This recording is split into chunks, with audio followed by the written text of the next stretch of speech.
It's a real privilege this evening to have Dr. Chris Howles with us. Chris is the head of theology at Uganda Martyrs Seminary in Kampala. He will tell us in a few moments exactly where in Kampala he is. I'm not even going to try to pronounce it, but it's wonderful to have Chris here this evening. Chris is originally from Birmingham, I believe, so therefore he's a supporter of West Bromwich Albion. I guess somebody has to be a supporter of West Bromwich Albion. Well, Chris is that guy. He's married to Rose, who's a medical doctor, and God has blessed him with 3 kids, Josh, Danny, and Chloe. Originally, Chris was a geography teacher, but then under the call of God, he went and studied at Oak Hill College. And today he runs a website that I really recommend to you, which is called FromEveryNation.net, which is just a resource hub for information on global mission. And it's a wonderful website to visit, and I would encourage you to do that. We will put a link on the email that we will send to you in the next couple of days. And he also produces a monthly email called Mission Hits, which is just an absolute wealth of up-to-date information on global mission. So that's a little bit of background about Chris. So Chris, great to see you. Thank you so much for coming and being part of Langham Live this evening. Chris, the first question I want to sort of ask you is, how does a boy from Birmingham end up in Uganda? Well, thank you so much, Mark. And likewise, it's really nice to see you all here. Thank you so much for joining us this evening. A boy from Birmingham ending up in Uganda. Well, that is really by the grace and the call of the Lord. There's no other human explanation for it. So I grew up in a secular household. The first time I really stepped into a church, to my knowledge anyway, was aged 15, when I was drawn into the most delightful, joyful little Christian community who just welcomed me and loved me, this nervous little teenager. And the Lord called me and captured me and captivated me, and I was thrilled to give my life to him and put my faith in him. And it is really a process that began there, that 12 years later, led us here to Uganda, where we work, myself and my wife was work in a college called Uganda Martyrs Seminary. So we're just thankful to the Lord for his call to Christ and call to serve Christ cross-culturally, as we're doing. Yeah. Chris, remind us, you do the pronunciation of exactly where you are in Kampala. Right, so we're at a place called Uganda Martyrs Seminary. That's the name of the college, the seminary, the Bible college. And it's in a place called Namugongo, which is a community on the outskirts of Kampala, so in the northeast side of Kampala, just a few miles from the center. And just very quickly, Mark, some of you might be interested, the name Namugongo actually means on your back. And it's derived from the idea that people sort of 150, 130 years ago would be dragged here to Namugongo on their back as a form of torture, because this is where the executioner lived for the king of the Baganda region at that time. And most famously in 1886, there were 25 young Ugandan Christians that were dragged here on their backs 140 years ago, and then tortured and set alight, burnt to death as martyrs, just a few meters from where I'm now sitting. And so that's why the college on this site is called Uganda Martyrs Seminary, to commemorate those young men who died for their faith in the 1880s. And next week, we're expecting about 1 million pilgrims to come here to Namugongo to remember and commemorate, as they do annually, every June the 3rd, those Uganda martyrs of 1886. So that's why we called Uganda Martyrs Seminary, or UMS. Yeah. Tell us a little bit about the seminary, about the size of it, and just give us a picture of what UMS really looks like. Thank you. So we're a Church of Uganda, so Anglican Church of Uganda College, founded in the 1970s. So we're, what does that make us, 45 years old or something like that? Forgive me if my maths is out. So we've got about 300 full-time residential theological students at the moment. 3 years ago, if you'd asked me that question, I would have said 60 or 70. We have just undergone the most remarkable growth, quadrupling our number of students, solely a work of the Lord. There's absolutely no other explanation for it, which is a great pleasure. It's produced some difficulties and struggles as well, but we're just thankful for the growth that the Lord has given. So we train men and women for gospel service, for church leadership. Most of them are Ugandan, but we have some from Kenya, from South Sudan and other surrounding countries in East Africa. So they come to us for 2 or 3 years, and we put them through a fairly rigorous sort of program of lectures and Bible studies and discipleship and mentoring and so on and so on and so on. And our prayer and our aim and our ambition under God is that they might leave here equipped for service in the Lord's kingdom as church leaders and preachers and pastors across East Africa. Yeah, that's really encouragement to see the development in numbers, but of course, how many staff is in the college then and supports that? So we have about 18 teachers in the theology department. I'm one.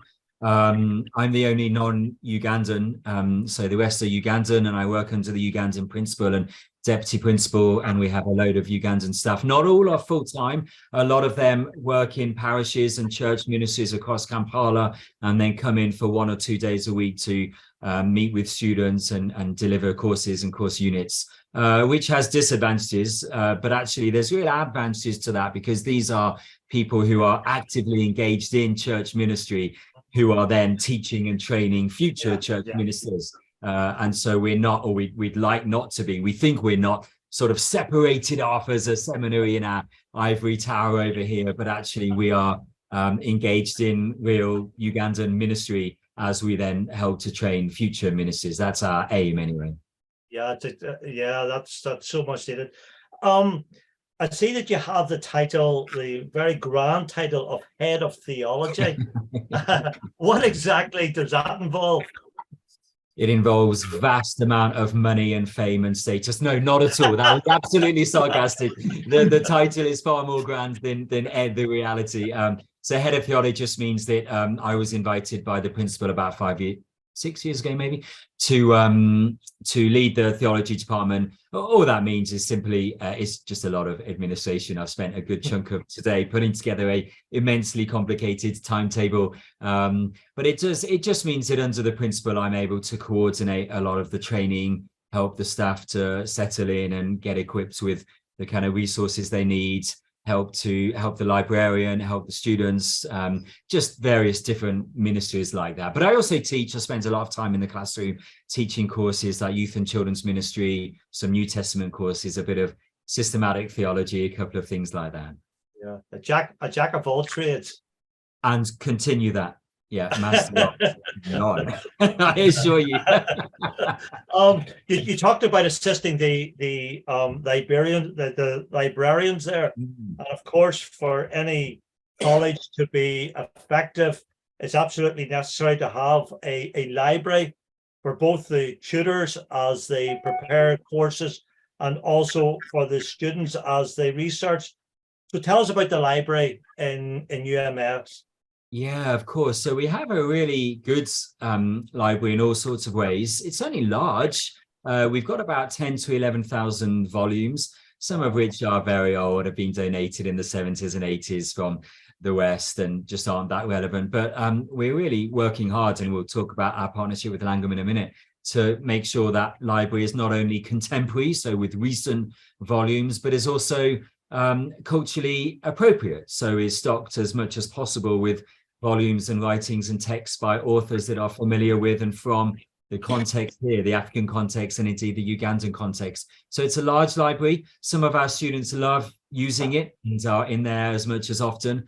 Others take a little more convincing.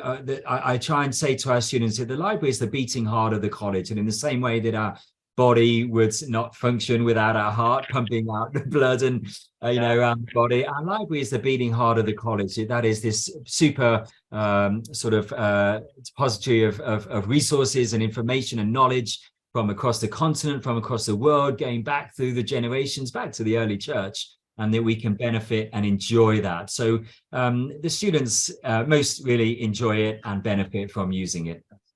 Yeah. Of course, we talk about there is that it's really important to keep the library constantly resourced with up-to-date books, especially cultural relevant books that especially within the African culture in which you guys are situated. So how does the seminary keep its reading, keep its library up to date?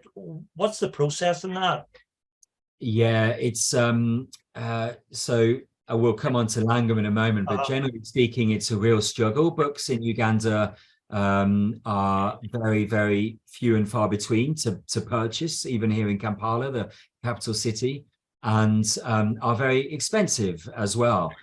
Those Christian books that are available are often from the US and often from sort of prosperity televangelist style preaching and preachers in the US, which isn't always what we want our students to sort of delve into and dive into more than anything else. So so it can be a real struggle. Resources for the seminary are low.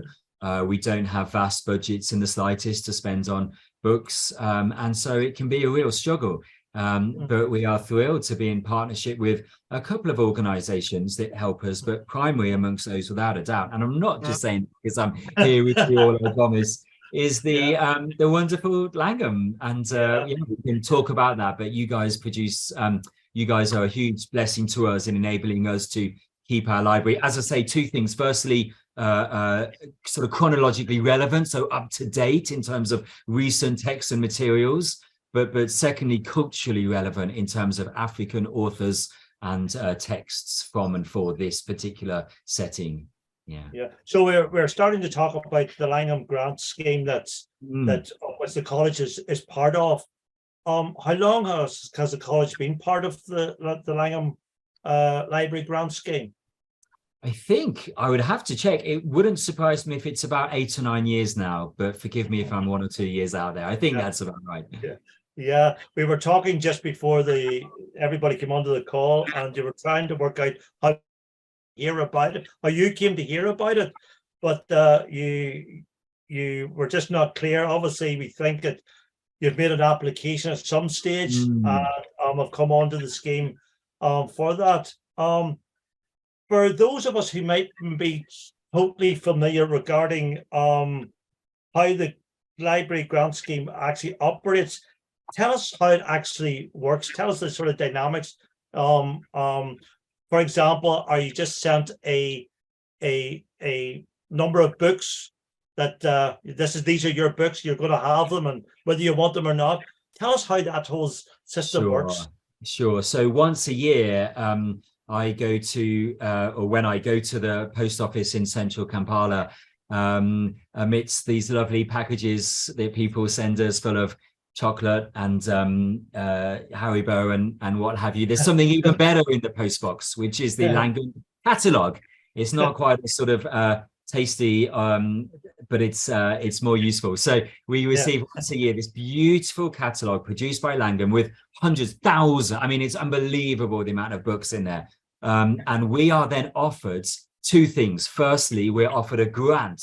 So I can, in conjunction with the principal and the librarian, choose 120 or 30 pounds worth of free books that will come to us for absolutely free postage and free books, which is wonderful. But then on top of that, we are able to pay for extra books that will come in that same shipment. But two things are crucial here. One, free postage and packaging. Now you can imagine what it costs to get books from Amazon or whatever it may be shipped out to Uganda. It can double the price of the books just getting them out here. You guys offer free packaging, which is an enormous gift to us. But secondly, those books themselves are very nicely priced. So those two things between them mean that we're not only able to get those free set of books, but we will then add on 30, 40, 50, sometimes even up to 100 extra affordable books for our library and for our students, which is such a blessing. Yeah, so you're able to pick books that's going to fit into the new course year. So you sort of have that complete freedom then to do that. Absolutely. I mean, as I've said, the kind of books you guys offer in the catalogue, it's incredible, the range. But I just want to draw attention. Can I just show a couple of books, Yes, Mark, just certainly, please do. examples that we benefit from? So here's one. I've got a few next to me. We won't have time to go through them all, but I teach a course called Youth and Children's Ministry. I've spent years trying to find a good textbook for our students to use that is not dealing with the kind of post-Christian, secular, Western youth and children's ministry setting. Books in that setting are not useless here by any stretch. But when they're talking about, you know, how to deal with parents in the West, how to deal with football matches on a Sunday morning, etc., it just doesn't deal directly with the culture here. So recently, Langham produced this book, God's Heart for Children. It is written almost exclusively, or certainly majorly by majority world authors dealing with social issues, spiritual issues, theological issues, church issues that are common in settings like Uganda. That is a gift for me in that class. Let me just do one more. If we have time, I'd love to do more. But how about this one? Demonology for the Global Church. I don't know what many listeners here, participants in the Zoom call, kind of think of when they hear this word demonology. Obviously, it's quite common in the West for us to slightly sideline the issue of Satan or demons in our life or in our society or in our lived Christian experience or whatever. But actually in Uganda, nothing could be further from the truth. Our students, both personally and in the ministries they come from and will be going to, regularly encounter situations where they are asked to speak to, deal with, preach about Satan and demonic influence in lives and society here. So this sort of book is absolutely brilliant for helping them think that through biblically, and applied to a global church context. So we've been able to give a number of these out to our students. Mark, can I have 20 seconds for one more? Certainly, go ahead. This is a lovely one. It's by Hippo Books, but I know Langham partner with, or I know you're very close to Hippo Books. So anyway, so this is basically Langham. It's called First Things First. This is written by a Kenyan pastor who has written a fairly sort of slim book, I don't know, 70 or 80 pages, that is aimed at talking to young African pastors going into their ministry, perhaps for, in their early years of ministry. And he's talking about issues he faced, issues that are common in an African setting to young church leaders.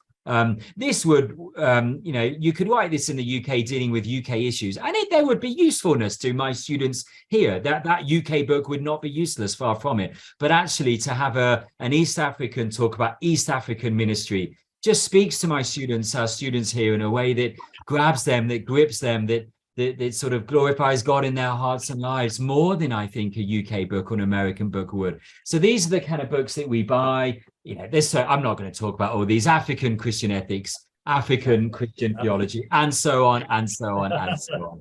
And they're such a gift to our students, and we're so thankful for them. So Langham, sorry, Mark, very quickly. Langham. No, go ahead.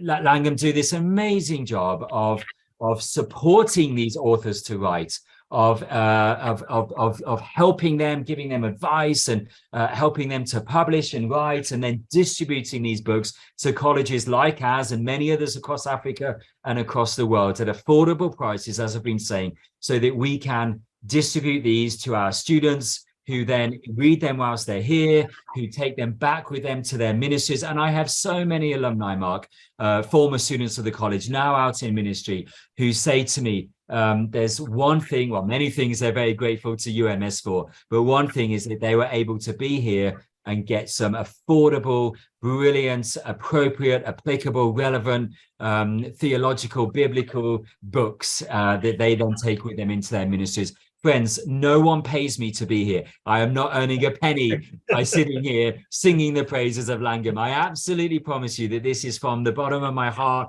and the principal and other staff members know this, and they know we're doing this because all of us just benefit so much. And I honestly mean that. Yeah.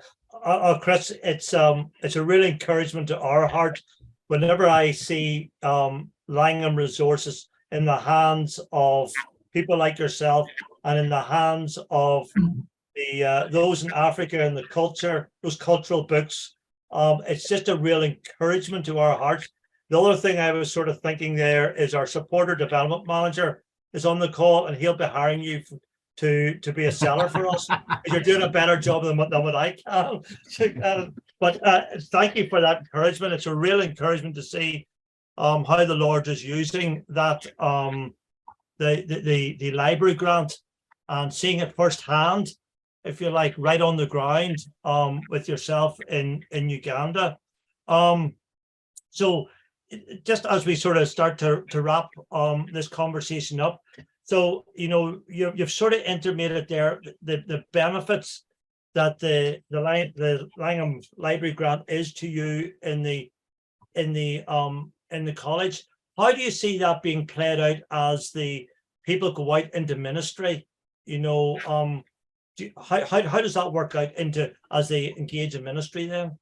Well, I guess, I mean, that I know time is short. Very briefly, I think I'd want to say this, that our students leave UMS here on the outskirts of Kampala and go across Uganda. Some of them, many of them actually go into very remote, very distant parishes and ministries and church settings where not only do they not have access to conferences or libraries or Christian bookshops or any of these things that many of us in the UK enjoy, but actually don't even have the internet often either to be able to enjoy access to resources there. So I'm continually saying to them, take the chance while you're at UMS to buy these excellent value, subsidized books. We offer them a very good value. We give out a lot of books for free at conferences and so on as well from Langham. And build up a small library so that when you're out in rural Ugandan settings and people come to you with questions about Satan's work in the world today, or how to deal with child abuse in African settings, or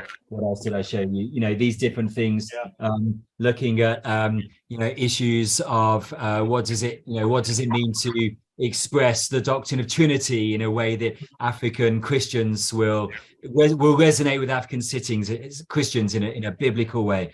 Have these books with you so that you can read them and benefit. Our ministers, our alumni from this college don't have access to the wealth of resources and conferences and even local gospel ministers in their local area that many will in British settings or other settings. And so to have a small library is a way of continuing their learning and their development and their theological education and their spiritual growth as they're out there in their ministries. So it is a great gift to them. And it is such a delight for us to partner with Langham and just get such good value and such a good blessing. 20 seconds, I'm going to finish with this. Go ahead. It is quite common sometimes in the West to hear people say things like, there's a theological famine in Africa. Now, I want to be a bit gentle and sympathetic, and I'm sure I've even said similar things in the past. The idea that resources are hard to come by, that is certainly true. But the idea that there's a theological famine is simply not true. We have hundreds of thousands of Christians across the continent who are wrestling with what it means to follow Christ in their context and cultures, in their situations with the challenges they face. Now, not all of that, not much of that is often written down, but Africans are theologizing, they're wrestling with the scriptures, engaging through the Holy Spirit with what God is doing in the continent. Langham is using the resources and gifts you guys have to just capture a little bit of that, a little corner of that, and get it written down, get it published, get it spread, get it used. And there's so much more that could be done, and no doubt will be done in the years to come. But the work you guys do, which so few book publishers are doing, is just so wonderful. And we have now got about 10% of our books in our library are stocked with African authored books. Perhaps just a touch under 10%. But that was not the case 10, 15 years ago. And a huge part of that is through you guys. Can you imagine a British theological library being stocked full of books from the South Korean church, for example? In a sense, that would all be very useful. Those books would provide lots that would be biblical and useful for British Christians, but there'd be something that just wouldn't always grab these British theological students with all those books from South Korea. There'd be something that wouldn't quite always resonate. Well, that's what it used to be like here in Uganda. Our library was full of British and American books. We're so pleased to be diversifying that and to be bringing in many more African authored books. And you guys are a big part of that. So a million thank yous. And friends, please keep on praying for Langham. The work they do is valuable. Yeah, I'll say this before we go into the breakout rooms. It's a blessing to be able to assist the church or to partner with the church is a better term in Africa or in the majority world. But I also encourage us in the West to read those books. I think Yes. we can learn so much from them as well. So we can. So I would encourage you, whenever we are looking at books to read, don't just look for the Western or the British. I need to watch what I'm saying, but Chris Wright's on the call, but he'll understand what I'm saying. Looking at the to read these books from other contexts, and really it helps us to develop our whole theological thinking. So it is. Chris, thank you so much for really the time you spent. I've enjoyed every minute with you.